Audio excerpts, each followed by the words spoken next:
Akhir 5 hari yang lepas, ada sebab kenapa gencatan senjata ini berhenti. Sebab dua pihak yang berunding itu tak sama kuat. Di satu pihak, satu tentera yang dianggap antara terkuat di dunia dan dibantu pula oleh kuasa tentera yang paling besar di dunia, iaitu Amerika Syarikat. Dan di satu pihak lagi hanyalah satu kawasan Gaza, bukannya sebuah negara secara keseluruhannya, tidak langsung berkeupayaan untuk membela diri, mempertahankan diri daripada berdelan bom daripada Israel. Oleh sebab itu, Israel tidak rasa apa-apa kalau dia berhenti gencatan senjata ini dan terus mengebom. Tidak langsung ada tindak balas daripada mana-mana pihak untuk memaksa dia berhenti daripada melakukan kezaliman ini.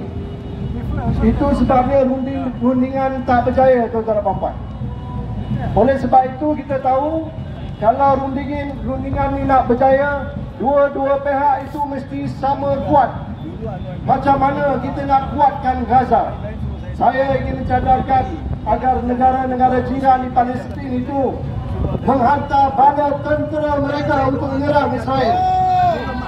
Ini sahaja bahasa yang Israel dan Amerika Syarikat faham. Apabila itu berlaku dan apabila mereka melihat bahawa mereka akan rugi sekiranya tidak saman untuk keamanan, maka barulah mereka boleh dibawa ke meja rundingan. Tuan-tuan dan puan-puan, sebelum itu kita juga mengesyorkan supaya pasukan pengaman dibenarkan masuk ke Gaza untuk melindungi bekalan bahan-bahan kemanusiaan untuk rakyat Gaza. Saya yakin ketenteraan Malaysia juga sanggup melindungi truk-truk keamanan itu masuk ke Gaza, sebab kita sudah pun ada di selatan Lubnan. Hanya dengan cara ini sampailah truk-truk itu membawa bekalan ubat, makanan dan sebagainya kepada Gaza yang sangat-sangat memerlukannya.